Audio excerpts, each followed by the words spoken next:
சம்பந்தி நீங்க எங்க போறீங்க? இல்ல டிஃபன் சாப்பிடும்போது பாதையில் எந்திரிச்சு வந்துட்டேன். நீங்களும் வாங்கலாம், 4 தோசை சாப்பிட்டு வந்துடலாம். வேணாங்க சம்பந்தி, காதுக்கு சாப்பாடு இல்லாத போது வயிற்றுக்கு சாப்பாடுன்னு எங்க வாத்தியார் சொல்லியிருக்காரு. வாங்க ஆசிரியர் கொஞ்சம் நேரம் உட்காந்து பேசுவோம். கடவுளே, இன்னைக்கும் அக்க போற ஆரம்பிச்சுட்டாரா? வாங்க சம்பந்தி உட்காந்து. சும்மா சொல்லக்கூடாது சம்பந்தி, மாப்பிள்ளைக்கு தாய்ப்பாச ஜாஸ்தி. ஷியாமலாவை கூட்டிட்டு போகாம அம்மாவை தான் கூட்டிட்டு போவோன்னு சொன்னாரு. அதை கேட்டு நான் எவ்வளவு சந்தோஷப்பட்டேன் தெரியுமா? அம்மாண்ணா எனக்கு உயிர் சம்பந்தி. நான் 4 வயசா இருக்கும்போது எங்க அம்மாவுக்கு 23 வயசு. நான் எங்க அம்மாவை பாசத்தோட எப்படியெல்லாம் கூப்பிட்டேன் தெரியுமா? போச்சுரா, இத்தனை மக பெருமையை சொல்லி கதற வச்சாரு, இப்ப அம்மா பெருமையை சொல்லி அழ போறாரா? சம்பந்தி, உங்க மக பண்ண தோசை வாசனை வெளியிலேயே வந்து மூக்க தொலைக்குது. வாங்க ஒரு 4 சாப்பிட்டு வந்துருவோம். வேணாம்.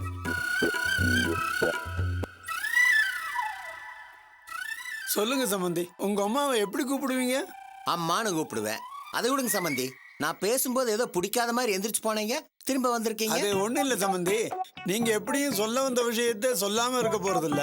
நேரம் கிடைக்கும் போதே கேட்டு வச்சுக்கலாமே. இல்லைன்னா நடு ஜாமத்துல போன் பண்ணி அன்பா பேச ஆரம்பிச்சிருவீங்க. 2 பேர் தூக்கமும் கெடும் இல்ல. பாத்தீங்களா சம்பந்தி, நான் பேசுறது உங்களுக்கு ரொம்ப பிடிச்சு போச்சு.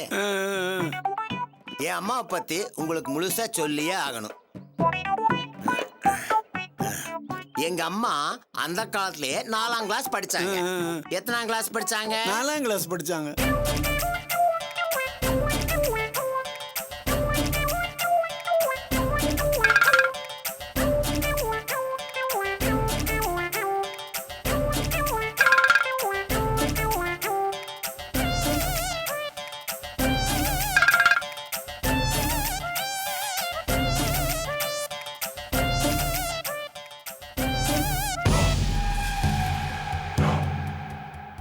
பார்த்து கேர்ஃபுல்லா நடந்துக்க. உன்னை நம்பி ஒப்படைச்சிருக்கேன், சரியா பண்ணிடுவல்ல? பண்ணிடுண்ணா. இனிமே நீ தான் இந்த ஏரியாவை பார்த்துக்கணும். சரிண்ணா. கொஞ்ச நாள் எனக்கு கீழே வேலை பாரு. சரிண்ணா. அதுக்கப்புறம் நான் உன்னை விஸ்வான கிட்ட கூட்டு போறேன். சரிங்கண்ணா. அப்புறம் இந்த தொழில பழகக்கூடாது, பழகிட்டா நேர்மையா இருக்கணும். சரிங்கண்ணா. விசுவாசம் ரொம்ப முக்கியம்னு விஸ்வான அடிக்கடி சொல்லுவாரு. உன் அண்ணனுக்கு பிடிச்சி போயிட்டா உன்னோட லைஃபை அவர் பார்த்துப்பாரு. சரிங்கண்ணா. இன்னும் கஞ்சா பப்ளிக்ல பேரை சொல்லாதடா. சரக்கு இல்லைன்னா மால்னு சொல்லணும், புரிஞ்சுதா? இத பாரு, இனிமே அதை கையால தொடக்கூடாதுன்னு முடிவு பண்ணி தான் உன்கிட்ட பொறுப்பை ஒப்படைச்சிருக்கேன். சரக்கு நேரா உன் கைக்கு வந்துடும். வித்த காசை என்கிட்ட கொடுத்துரு. சரிங்க. வண்டியில வச்சிருக்கேன், எடுத்துக்க போ. சரிண்ணா.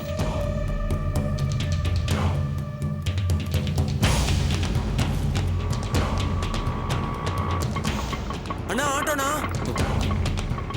என்னடா ஆட்டோ பார்த்தோன்னே அலறா? இவன் சரிப்பட்டு வர மாட்டான்டா. டேய், ஏன்டா பயப்படுற? நான் போலீஸ்ண்ணா. ஒரு நிமிஷம் இருப்பா, வந்துடுறேன். சரி சரி, போயிட்டு சீக்கிரம் வா. டேய், ஆம்புலன்ஸ்ல வரவங்க எல்லாம் பேஷண்ட்டும் இல்ல, ஆட்டோல வரவங்க எல்லாம் போலீஸும் இல்ல. உன்னை தேடி வர்றவன் உன்னை பார்க்காம சுத்தி நோட்டை விட்டு வந்தா அவன் பயந்தவன், சரக்கு வாங்க வந்திருக்கான்னு அர்த்தம். முகத்தை உத்து பார்த்து உன்னையே நோட்டை விட்டா போலீஸ்ன்னு அர்த்தம். இவன் நம்ம கஸ்டமர் தான்டா, பயப்படாத. நான் இருக்கேன். சார், இங்க கிடைக்குமா? வாங்க, இவர்கிட்ட கிடைக்கும். சரிங்க சார். டேய் பாத்துக்க. சரிங்கண்ணா. டேய் படா. இந்தடா சிகரெட்டு. ஆனாடா. என்னது சிகரெட் பிடிக்க மாட்டியா? ரொம்ப அநியாயம்டா. யாரா அந்த ஆட்டோக்காரி கல்யாணி? அவளை நினைச்சு ரொம்ப தான் உருகுற. நானும் பார்த்துக்கிட்டு தான் இருக்கேன். டேய், இதெல்லாம் ரொம்ப டூ மச்டா. நீ எதுக்கு மச்சான் அவளுக்கு எல்லாத்தையும் விடணும்? டேய், உனக்கு லவ் பத்தி என்னடா தெரியும்? எனக்கு ஒன்றும் தெரியாதுப்பா. லவ் பண்றவன் கொஞ்சம் நட்டுக்கல்னா மாதிரி சுத்துவான், அது மட்டும் எனக்கு நல்லா தெரியும். ஆனா நீ இப்படி தரவா எல்லாத்தையும் விட்டுட்டேன்னு சொல்றியடா. இனிமே கல்யாணிக்கு பிடிக்காத எதையுமே நான் செய்ய மாட்டேன். அதுக்காக சாப்பிட மாட்டேன், தூங்க மாட்டேன், தண்ணி அடிக்க மாட்டேன், தம் அடிக்க மாட்டேன்னு சொன்னா என்னடா அர்த்தம்? அவன் என்ன உலக அழகியா? அவ உலக அழகே இல்ல, என் மனசுக்கு பிடிச்சவ. எனக்கு என் கல்யாணி தான் முக்கியம். அவளுக்காக என் கேரக்டர் மட்டும் இல்ல, என் பேரு, ஊரு, அட்ரஸ் எல்லாத்தையும் விட்டுட்டு புது மனுஷனா மாறக்கூட தயாரா இருக்கேன். காதல் எல்லாரையும் மாத்தும், எல்லாத்தையும் மாத்தும்டா. அடப்பாவி, பிலாசபி பேசுறியா? ஆட்டோக்காரி கல்யாணி ஆளையே க்ளோஸ் பண்ணிட்டாளேடா. வேணாம் மச்சான், பழகின பழக்கத்தை உன்னால விட முடியாது, அப்புறம் பேஜர் ஆயிடுவேன். ஏன்டா விட முடியாது? காதலிய மறக்கிறது ரொம்ப ஈஸிடா. தண்ணி அடிச்சிட்டு கேவலமா ஒரு சோகப்பாட்டு பண்ணணும், ஏன் எல்லாம் சரியாயிடும். ஆனா நீ பழகின பழக்கம் இருக்கே, இதை மட்டும் உன்னால விடவே முடியாது. விடணும்னு நினைச்சா உன் கை நடுங்கும், கால் உதறும், பைத்தியம் பிடிச்ச மாதிரி பாக்குறவனெல்லாம் அடிக்க தோணும். டேய் போது நிறுத்துறா. என் கல்யாணி மனசுல நினைச்சிட்டா மத்த எல்லாமே எனக்கு மறந்து போயிடும். இத பார், இந்த நிமிஷத்துல இருந்து இந்த மோகன் எந்த பேட் ஹாபிட்டும் இல்லாத சுத்தமான பையன். பேசிய மனசை கெடுக்காத. ஆஹா, கூடிய சீக்கிரமே நீ சட்டையை கழிச்சு ரோட்ல சுத்த போற. வாழ்த்துக்கள் நண்பா. போதும் வாட. டேய் இந்த சனியை முடிச்ச பழக்கத்தை விட்டு தொலைடா, இல்லைன்னா மண்ணோட மண்ணா போயிரோடா. விட்டுறேன் விட்றா பிள்ளைங்களாம் சும்மா. சரி எடு வண்டி, நீ எடு. ஒரு வாட்டி இப்படிதான் சொல்ற, விட்ட மாதிரியே தெரியலையே. ஒரு நாள் பட்டா தாண்டா உனக்குலாம் தெரியும். அட்வைஸ் போறேன் ஏறா. என்னதான் இருக்குடா. சே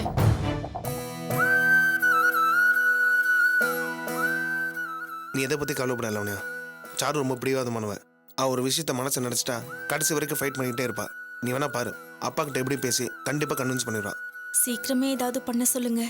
இன்னும் எத்தனை நாள் தான் நாம இங்கே இருக்கிறது? ரொம்ப கஷ்டமா இருக்கு. சாரு மேலே நம்பிக்கை வச்சு கொஞ்சம் வெயிட் பண்ணல லவண்யா. நம்பலாம்ல? கண்டிப்பா.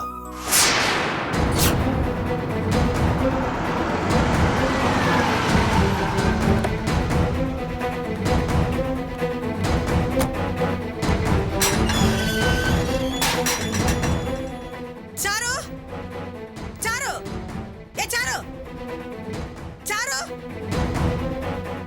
வாமா உட்காரு. உட்கார வரல. வாங்க சம்பந்திம்மா. இங்க யாரும் சொந்த கொண்டாட வரல. எங்க நின்னுட்டு யாரடி உட்காருன்னு சொல்ற? நீயே அடங்காத நாய் மாதிரி குப்பை தொட்டிக்கு வந்து சேர்ந்திருக்க. என்ன உட்கார சொல்றியா? கிளம்புடி, கிளம்புடி போலாம். எங்க வரணும் இப்ப நான்? நான் செத்து 7 நாள் ஆச்சு. வீட்டுக்கு வந்து அழுதுட்டு போடின்னு கூப்பிடுறேன். ஓட பாரு. வீட்டுக்கு வாடினா எங்கன்னு கேக்குற? கிளம்புடி, கிளம்புடி போலாம். நான் எங்கேயும் வரல. இத பாரு, ஒரு அளவுக்கு தான் பொறுத்து போவேன். என்ன ஆத்திரப்பட வச்ச நான் என்ன பண்ணுவேன்னு தெரியாது. ஆஹா, வந்துட்டாங்களா? சுதாக்கா சூப்பர். சமந்திம்மா, எதுக்கு இப்படி நீங்க கோவப்படுறீங்க?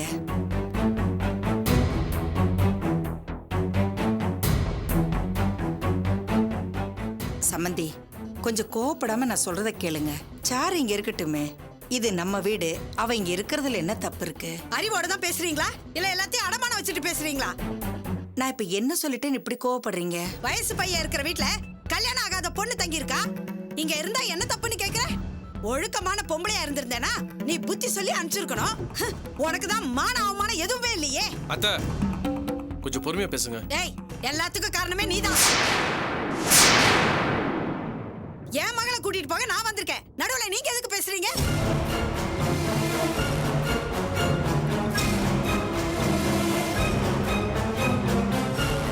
அம்மா, உங்களை யார் இங்க வர சொன்னது? நீங்க முதல்ல கிளம்புங்க. வேணாண்டி, பொண்ணா லட்சணமா நடக்க கத்துக்க. இப்படி அடுத்தவங்க வீட்ல வந்து தங்கினா ஊருக்குள்ள உன்னை பத்தி என்னடி பேசுவாங்க? இது ஒண்ணும் அடுத்தவங்க வீடு இல்ல, அத்தை வீடு. நீ என்னதான் கத்துனாலும் என்னால வர முடியாது. ஏண்டி முடியாது? காலம் பூரா இங்கே இருந்துட போறியா? நான் இங்கதான் இருப்பேன். நிதிஷும் லாவண்யாவும் இங்க இருக்கிற வரைக்கும் நானும் இங்கதான் இருப்பேன்.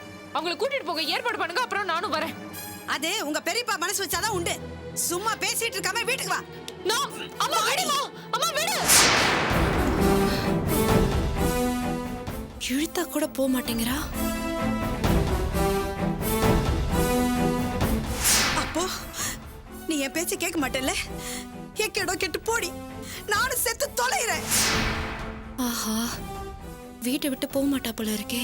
தப்பு, இவளை விடக்கூடாது. சாரு, சொன்னா கேளுங்க. அம்மா உங்க நல்லதுக்கு தானே கூப்பிடுறாங்க. வான்னு சொன்னா கூட போங்களேன். இருந்தாலும் நீங்க பண்ணது தப்புங்க. ஒரு வயசு பொண்ணு மேல இப்படியா கோபப்படுவீங்க? ஏய், பொண்ணை யாரடி பஞ்சாயத்துக்கு கூப்பிட்டது? உன் வேலையை பார்த்துட்டு போ. துளசி கொஞ்சம் அமைதியா இருக்கியா? என்ன பேசுறீங்க நீங்க? சாரு மேல உங்களுக்கு கொஞ்சமாவது அக்கறை இருக்கா? அம்மா தான் வீட்டுக்கு வான்னு கூப்பிடுறாங்கல்ல. சமாதானம் பண்ணி வீட்டுக்கு அனுப்பி வைக்கிறத விட்டுட்டு எனக்கு என்ன போச்சு நிக்கிறீங்க? அத்தை, சாரு மேல உங்களுக்கு எக்கச்சக்கமான பாசம். நான் இல்லைங்களே, அதுக்காக அவங்கள இங்கே வச்சுக்க முடியுமா? என்னைக்கா இருந்தாலும் அவங்க வீட்டை விட்டு போய் தானே ஆகணும்.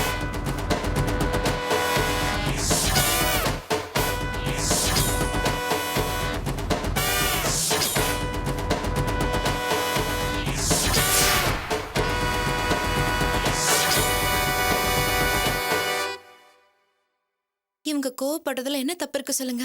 கல்யாணம் ஆகாத பொண்ணு இப்படி வீட்டை விட்டு வெளியே வந்தா யாரா இருந்தாலும் கோவப்படத்தானே செய்வாங்க.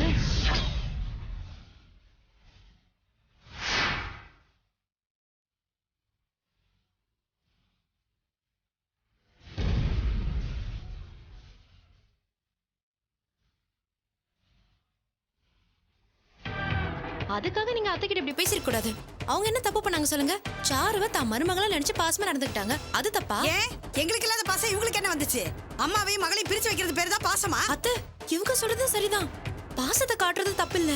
அதுக்காக யாரையும் பிரிச்சிட கூடாது, வாழ்க்கை கெடுத்துட கூடாது இல்லையா? ப்ளீஸ் அத்தை புரிஞ்சுக்கோங்க. ஏய் என்னடி இங்க அங்கேயுமா மாத்தி மாத்தி பேசிட்டு இருக்க? ஒரே இடமா நில்லு. பேச வேண்டிய நீங்களே பேசாம நிக்கிறீங்களே அத்தை, அதனாலதான் நான் பேசுறேன்.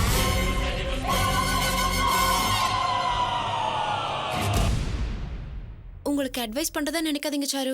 இந்த வீட்ல இருந்து எதை சாதிக்கணும்னு நினைச்சீங்களோ அதை உங்களால சத்தியமா சாதிக்க முடியாது.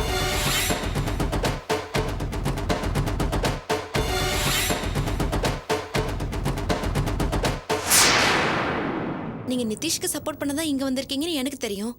ஆனா இங்க இருந்துகிட்டு உங்க பெரியப்பாவை எப்படி சமாதானம் பண்ண முடியும்? நீங்க வீட்டுக்கு போங்க, அப்பதான் நீங்க ஆசைப்பட்ட மாதிரி நிதிஷ் லாவண்யாவுக்கு நல்லது பண்ண முடியும்.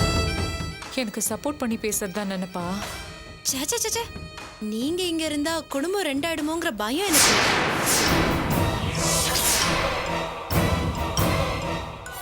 அந்த ஆதங்கத்துல தான் பேசுறேன்.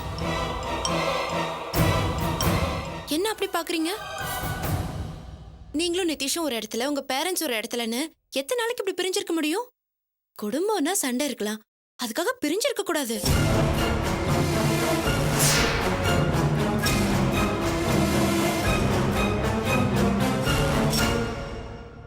என்னங்க நீங்களாவது சாருக்கு எடுத்து சொல்லக்கூடாதா? சாரு, துளசி சொல்றதும் கரெக்டு தான், கொஞ்சம் யோசிச்சு பாரு.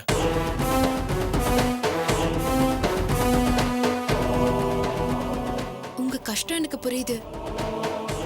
நீங்க பெருசா ஒரு பிளானோட இங்க வந்தீங்க, இப்ப அம்மாவோட போயிட்டா அந்த பிளான் ஃபெயிலியர் ஆயிடும். அந்த பயத்துல தான் போக மாட்டேங்கிறீங்கல்ல?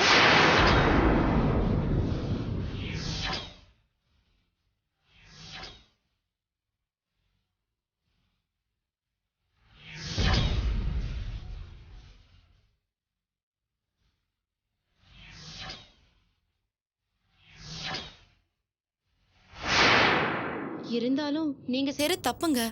சாரு இங்க வந்து எதுக்காக தங்கியிருக்காங்கன்னு தெரியுங்களா? நிதிஷ் மட்டும் இங்க வந்திருந்தா கண்டிப்பா நீங்க சமாதானத்துக்கு வந்திருக்க மாட்டீங்க. கல்யாணம் ஆகாத சாரு இங்க இருந்தா உங்களால சும்மா இருக்க முடியாதுல்ல? எப்படியாவது கூட்டிட்டு போலான்னு வருவீங்க. அப்படி வந்தா நிதிஷும் சேர்த்து கூட்டிட்டு போலான்னு சாரு நினைச்சிட்டு இருந்தாங்க. இப்ப நீங்க சாருவை மட்டும் கூட்டிட்டு போனா மனசு கஷ்டமா இருக்காதா? அதான் அவங்க வர மாட்டேங்கிறாங்க. இத பாரு, நிதிஷ கூட்டிட்டு போறது என் கையில இல்ல. அவன் ஆம்பளை, எங்க வேணா தங்கலாம். சாரு அப்படியா? அவன் இங்க இருந்தா பேர் கெட்டு போயிடும். நீங்க சொல்றதும் கரெக்ட் தான். இருந்தாலும் நீங்களும் நானும் சொன்னா சாரு கேட்க மாட்டாங்க. சொல்றவங்க சொன்னாதான் கேட்பாங்க. அத்தை நீங்க பெரியவங்க, நல்லது கெட்டதெல்லாம் உங்களுக்கு நல்லாவே தெரியும். நீங்க சொன்னா சாரு கண்டிப்பா கேட்பாங்க. அவங்கள போ சொல்லுங்களா அத்தை?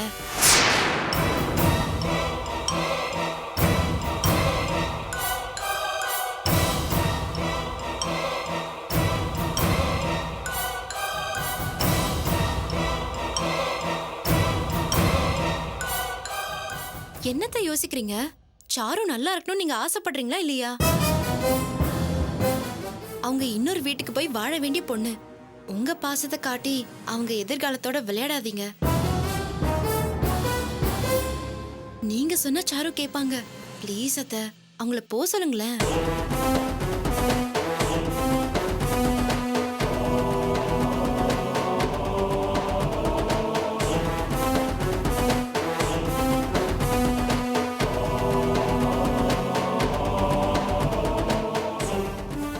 அத்தை யோசிக்காதீங்க. அவங்க இங்க இருந்து போறதுதான் நல்லது. அவங்கள போ சொல்லுங்களேன்.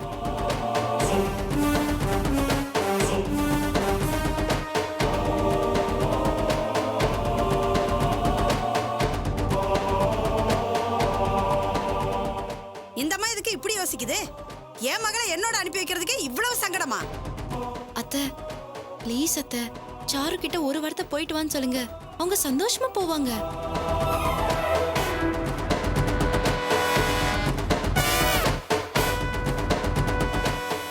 சாரு, நீ உங்க அம்மாவோட போம்மா. எனக்கும் அதுதான் சரின்னு படுது.